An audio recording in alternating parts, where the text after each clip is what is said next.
नमस्कार और जय हिंद दोस्तों, welcome to competitive education centre. आज हम CSPTCL 2018 के पुराने क्वेश्चंस पेपर की बात करेंगे, जिसमें हम केवल इलेक्ट्रिकल इंजीनियरिंग के क्वेश्चंस और उसके करेक्ट आंसर्स को देखेंगे। तो चले दोस्तों आगे बढ़ते हैं और केवल टेक्निकल इलेक्ट्रिकल कोई क्वेश्चंस को हम देखेंगे, जो कि क्वेश्चन नंबर 20 से स्टार्ट होता है। इसमें पहला क्वेश्चन है दोस्तों, which of the following can be used as a parallel to series converter? First decoder, second multiplexer, third digital counter and fourth demultiplexer. तो इसका करेक्ट आंसर है multiplexer. Which of the following can not be run at no load? DC shunt motor, DC series motor, induction motor और synchronous motor. दोस्तों इसका जो correct answer है वो DC series motor होता है। ठीक है, तीसरा क्वेश्चन की बात करते हैं। For generating two phase EMF the displacement between two phase of winding should be. इसमें 45 डिग्री होता है, 90 डिग्री होता है, 180 डिग्री होता है, 120 डिग्री होता है। यूजुअली क्या होता है दोस्तों, हम बात करते हैं ना जब, तो हम 3 फेज के बारे में माइंड में आता है, और 3 फेज में क्या होता है 120 डिग्री का डिफरेंस होता है दोनों के बीच में। लेकिन अगर हम 2 फेज की बात करें तो अगर उसका जो इलेक्ट्रिकली अगर वो 90 डिग्री भी रहता है तो EMF इंडक्शन हो जाता है। ठीक है, चौथा क्वेश्चन की बात करते हैं दोस्तों। The correct instant for closing switch which connect an alternator with another alternator can be determined as. जब हम दो अल्टरनेटर को कनेक्ट करने की बात करते हैं तो उनकी स्पीड, वोल्टेज, फ्रिक्वेंसी सब मैच होनी चाहिए, तो और उसके स्पीड भी मैच होनी चाहिए। तो उसके लिए जो स्कोप आता है वो है सिंक्रोनस स्कोप, जो दोनों को फ्रिक्वेंसी, वोल्टेज सब मैच करके ऐड करता है। चलिए पांचवा क्वेश्चन की बात करते हैं। Average load upon maximum load. तो इसका ऑप्शंस दिए हुए हैं, load factor, peak factor, diversity factor, plant capacity factor. Average load upon maximum load का जो करेक्ट आंसर होता है वो है लोड फैक्टर दोस्तों। चलिए छठवें क्वेश्चन की बात करते हैं। Creeping in energy meter is related to PMMC, induction type of energy meter, dynamo type of wattmeter, moving iron instrument. तो इसका जो करेक्ट आंसर है दोस्तों वो है induction type of energy meter. अब हम बात करते हैं एक सिग्नल के क्वेश्चन है। 7वां number, determine the even part of signal at xt is equal to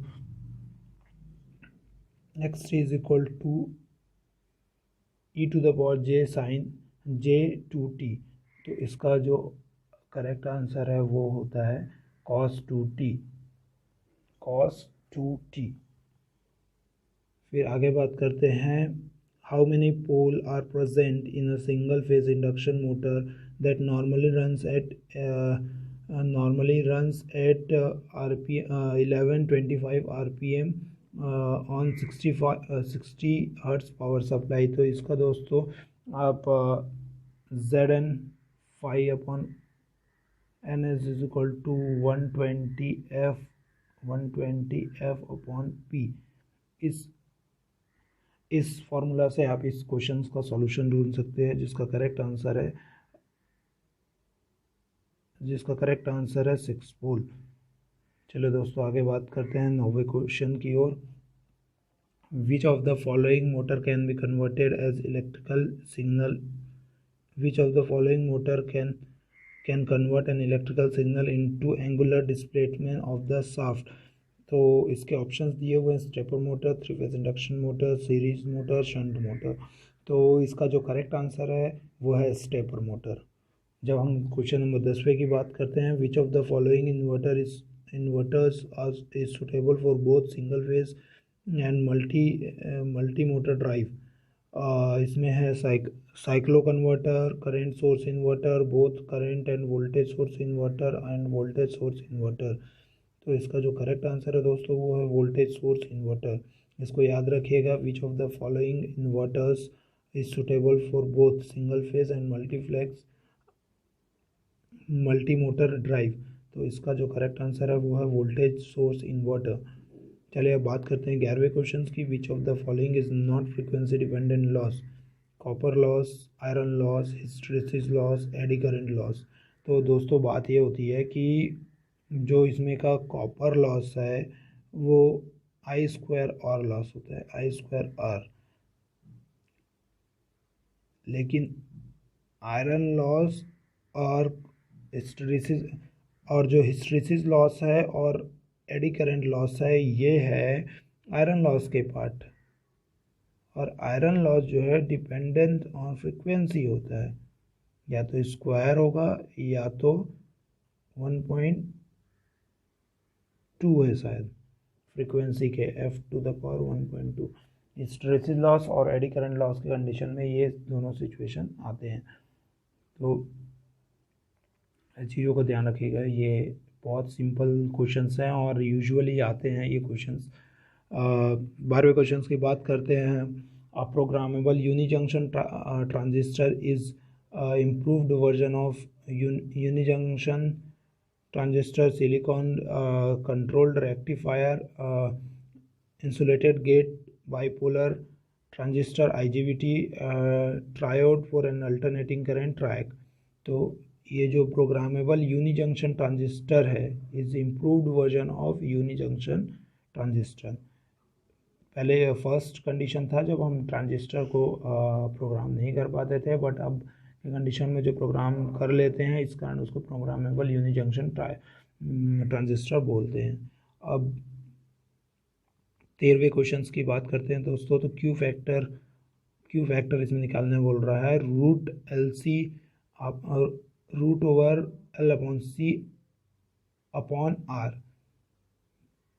तो इसका करेक्ट जो क्वेश्चन जिसको इसके ऑप्शन है वो Q factor of RLC circuit है, बैंडविड्थ ऑफ सीरीज सर्किट है, time constant of RLC circuit है, resonance frequency of RLC circuit है। तो इसका एक्चुअली दोस्तों इसका जो आंसर होता है जो इसका फार्मूला होता है क्यू का आरएलसी सर्किट के लिए वो होता है 1/r root over L C.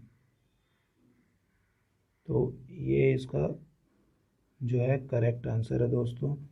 तो आप सारे के रेजोनेंस फैक्टर और क्यू फैक्टर आप पढ़ के जाइएगा अगली बार और ध्यान रखिएगा इस चीज़ को।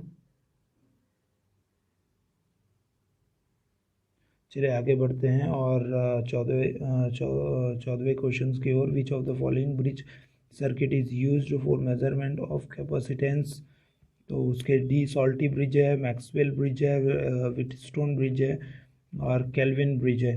तो यूजुअली हम लोग व्हीटस्टोन ब्रिज और केल्विन डबल ब्रिज ही सब रेजिस्टेंस के लिए यूज़ करते हैं, बट कैपेसिटेंस के लिए डी सॉल्टी ब्रिज को यूज़ करते हैं। तो इस चीज़ को ध्यान रखिएगा। और 15वें क्वेश्चन की बात करते हैं। तो what is the relation between sampling frequency, analogue frequency and discrete frequency. तो F is equal to F upon F S. F S आपका sampling frequency, F S is equal to small F discrete frequency upon analogue frequency. Third option है small F मतलब discrete frequency is equal to analogue sampling frequency upon analogue frequency. और चौथा option है आपका analogue frequency is equal to discrete frequency upon sampling frequency. But इसका correct answer है discrete frequency is equal to sampling frequency analogue frequency upon sampling frequency. चले अब 16वें question की बात करते हैं। In and dash the primary and secondary magnetically as well as electrically coupled auto transformer, instrument transformer, tap changing transformer, step down transformer. दोस्तों जब हम बात करते हैं ट्रांसफार्मर्स की तो यूजुअली वो इलेक्ट्रिकली कपल्ड रहते हैं, लेकिन जब हम बात करते हैं ऑटो ट्रांसफार्मर की, चूँकि वो सिंगल वाइंडिंग होता है और उसमें हम वाइंडिंग को मूव करते हैं एक हिस्से से दूसरे हिस्से की तरफ, हम एक फेज़ में ही उसके इलेक्ट्रिकल वोल्टेज को कम ज़्यादा करते हैं। सो वो दैट्स वाई वो इलेक्ट्रिकली और मैकेनिकली दोनों तरीके से कपल्ड रहता है, इसलिए उस ऑटो ट्रांसफार्मर को हम ये बोल सकते हैं कि in an auto transformer the primary and secondary are magnetically as well as electrically coupled. चलिए अब बात करते हैं 17वें क्वेश्चन की तरफ। Steady state error is the value of error signal when t is equal to 0 minus t is equal to 0, t tends to infinity and t is equal to t plus 0 plus। तो steady state की जब हम बात करते हैं तो उसमें जो टाइम रहता है वो इन्फिनिटी के लिए रहता है, time tends to infinity, t is equal to 0 होता है दोस्तों।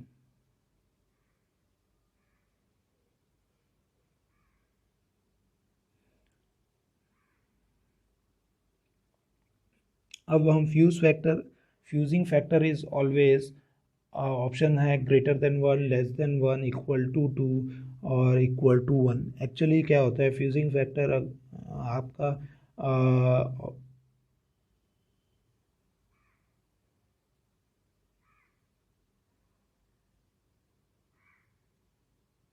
फ्यूजिंग फैक्टर जो होता है वो अगर ग्रेटर देन 1 होता है तो कोई भी आइटम जो है फ्यूज़ हो जाता है।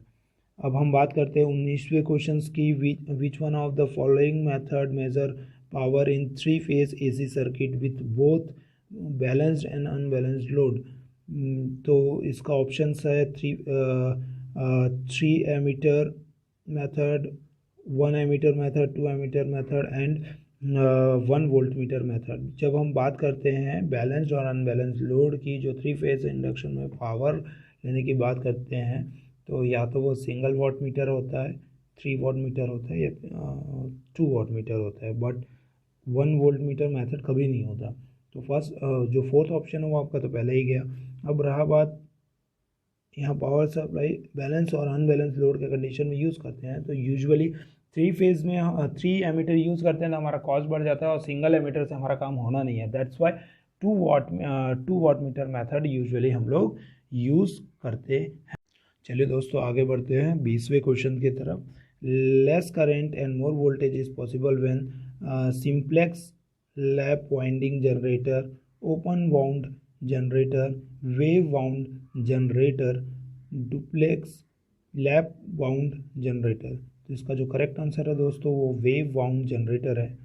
जब हम 21वें क्वेश्चन की बात करते हैं तो dash is the null type instrument, potentiometer, volt meter, ammeter, power factor meter. तो दोस्तों क्या होता है पोटेंशियोमीटर ही जीरो पोटेंशियल शो करता है और उसमें ही जो वैल्यू है वो ज़ीरो आता है और तब हमको समझ आता है कि उस सिस्टम या जो भी जिसका हम वैल्यू निकाल रहे हैं वो ज़ीरो है। चलिए हम अब 22वें क्वेश्चन की बात करते हैं। What is an average value of A M sine omega T. तो A M by pi 2am by pi, am by 3 pi, am by 2 pi. इसका करेक्ट आंसर है दोस्तों 2am अपॉन पाई।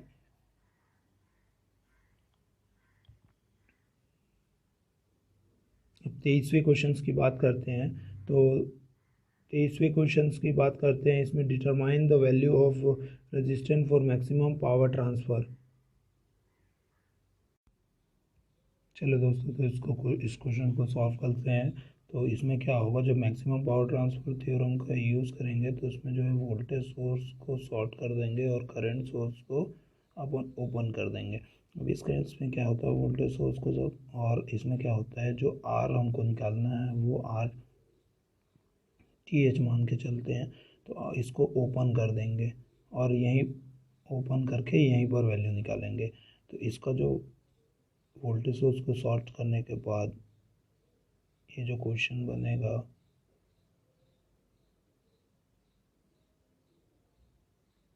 यहाँ आर टी एच निकलेगा दोस्तों। तो ये हो गया आपका 6 ओम, ये हो गया 3 ओम और ये हो गया आपका 8 ओम। जब इसको आप सॉल्व करोगे तो इसकी जो वैल्यू आएगी वो आएगी 6 इंटू 3 अपॉन 6 प्लस 3 प्लस 8।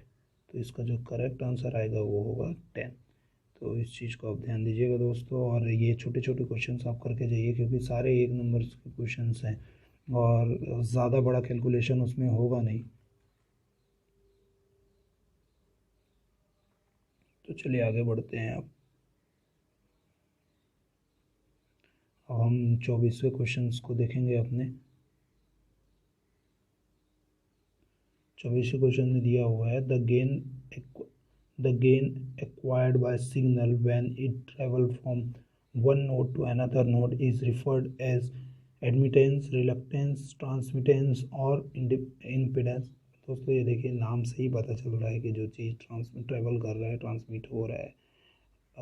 तो जब हम बाकी सब चीज़ों की बात करते हैं तो वो एक जगह कांस्टेंट रहता है, बट ट्रांसमिटेंस जो है ये उस कंडीशन में यूज़ होता है, टर्म्स यूज़ होता है जब कोई भी चीज़ ट्रांसमिट हो रहा है, ट्रैवल कर रहा है from one place to another. तो इसका जो करेक्ट आंसर है वो ट्रांसमिटेंस है दोस्तों। अब हम बात करते हैं अपने 25वें क्वेश्चन की। How many cycle generated in 6 pole alternator in 1 revolution.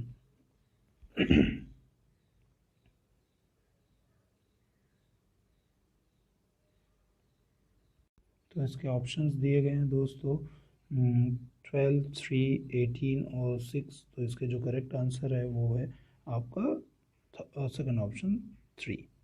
जब क्वेश्चन नंबर 6 की बात करते हैं तो a two port network is said to be reciprocal if and only if Z1 is equal to Z22, Z12 is equal to Z22, Z11 is equal to Z12 और Z12 is equal to Z21।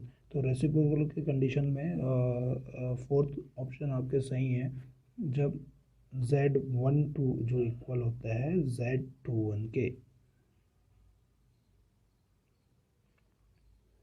चलिए बात करते हैं 27वें question की। The thermal energy that the silicon controlled rectifier SCR can observe for a short time before the fault is clear by the fuse is measured by first option di by dt rating, dv by dt rating, I square RT gate power loss rating। तो इसका जो correct answer है दोस्तों वो है I square RT। किसी भी चीज़ का फॉल्ट कंडीशन में जो फ्यूज़ जो है क्लियर होता है, फ्यूज़ के थ्रू होता है, तो वो I स्क्वायर R होता है, क्योंकि फ्यूज़ डायरेक्टली हीट होकर कट जाता है तो I स्क्वायर R लॉस ही होगा। इसके जो 28th क्वेश्चन की बात करते हैं तो which of the following transformers secondary must always be short circuited. First option है potential transformer, distributed transformer, third option है power transformer and fourth option है करंट ट्रांसफार्मर। तो इसका जो सेकेंडरी है usually which of the following transformer secondary must always be short circuited। तो इसका जो करेक्ट आंसर है दोस्तों वो है करंट, क्योंकि जब शॉर्ट सर्किट टेस्ट लेते हैं तो उसमें मैक्सिमम करंट जो है फ्लो होता है, इसीलिए सेकेंडरी जो है हम उसका शॉर्ट करके रखते हैं दोस्तों। 29th क्वेश्चन की बात करते हैं। 3 phase induction motor is supplied with 50 hertz and its load slip is 3। what is the frequency of the rotor induction EMF। दोस्तों चलिए 29 क्वेश्चन को सॉल्व करते हैं। तो इसका जो फार्मूला होता है वो होता है FR। जो रोटर फ्रिक्वेंसी होता है वो स्लिप इनटू जो सिंक्रोनस स्पीड की फ्रिक्वेंसी के साथ होता है। तो ये 0.03 इंटू 50 ले लेंगे तो इसका जो वैल्यू आ जाएगा वो 1.5 हर्ट्ज होगा दोस्तों। तो इस चीज़ को ध्यान रखिएगा। और चलिए आगे बढ़ते हैं 30th क्वेश्चन की तरफ। Which of the following instrument is designed to measure the electrical property of the coil and capacitor whose principle is based on series resonance। तो फर्स्ट ऑप्शन है frequency meter, Q meter and third option है power factor meter and fourth option है potentiometer. तो जब अपन resonance की बात करते हैं दोस्तों और प्रॉपर्टीज़ और कॉइल्स की बात करते हैं तो उस कंडीशन में क्यू मीटर जो है इसको मेजरमेंट के लिए यूज़ होता है। अब चलिए बात करते हैं 31 question. The which of the following is not a frequency dominant specification, maximum overshooting, phase margin, gain margin and resonant peak. तो इसका जो करेक्ट आंसर है दोस्तों वो मैक्सिमम ओवर शूटिंग है। चलिए बात करते हैं 32 क्वेश्चन की। Back EMF is in a DC motor is zero at a moment of starting, at a half of full load, at 1/4 of full load, at full load. तो back EMF of DC motor जो है starting conditions में आपके zero होते हैं। At moment of starting the back EMF of DC motor is zero. Which of the following is an audio frequency oscillator? First Hartley, विनब्रिज, crystal and Colpitt. Fourth option. तो इसका जो correct answer है दोस्तों वो है Wien bridge. चलिए दोस्तों बात करते हैं 34th क्वेश्चन की। N induction motor has an starting torque of 200 Nm with an starter. What would be the starting torque if it is switched directly? तो इसका जो करेक्ट आंसर है दोस्तों वो सॉरी जो इसके ऑप्शन है 200 Nm, 100 Nm, 400 Nm and 600 Nm है। जिसका जो करेक्ट आंसर है दोस्तों वो फोर्थ ऑप्शन है 600 Nm।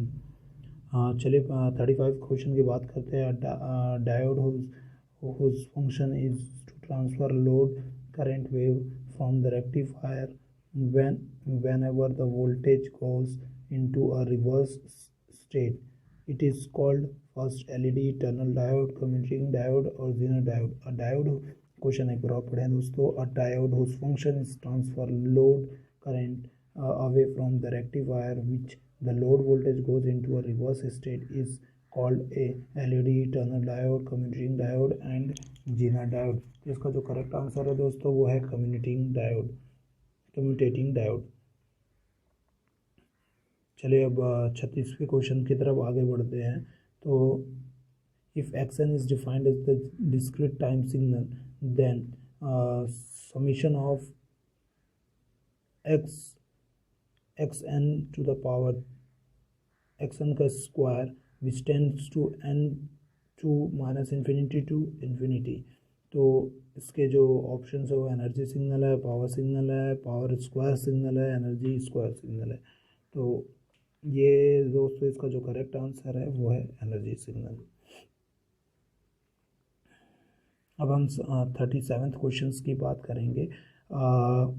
If a load of z plus minus j10, z is equal to 10 plus j10 is applied across an AC voltage, then the phase difference between the voltage in the circuit will be pi by 6, pi by 2 और pi by 3 और pi by 4। तो इसका जो correct answer है दोस्तों वो है pi by 4। 38 questions की बात करते हैं। तो which of the following is the most popular method for triggering the thyristor is. Options है forward voltage triggering, DV by D triggering, gate triggering, light triggering. तो इसका जो करेक्ट आंसर है दोस्तों वो है गेट ट्रिगरिंग। अब क्वेश्चन 39 क्वेश्चन की बात करते हैं। The CRT in screen is coated with phosphorus which observe the kinetic energy of electrons and that convert into light. This process is known as fluorescence, luminescence, coalescence or incandescence। तो इसका जो correct answer है दोस्तों वो है fluorescence. अब बात करते हैं 40th क्वेश्चन की। In load flow study V and sigma are specified as generator bus, slack bus और additional bus और लोड बस। तो इसका जो करेक्ट आंसर है दोस्तों वो है स्लैक बस। होप आपको ये क्वेश्चंस समझ आए होंगे। और अब हम बात करेंगे 40 to 80 क्वेश्चंस की, उसको नेक्स्ट स्लाइड में। तब तक के लिए धन्यवाद और आपका दिन शुभ हो। Keep smiling.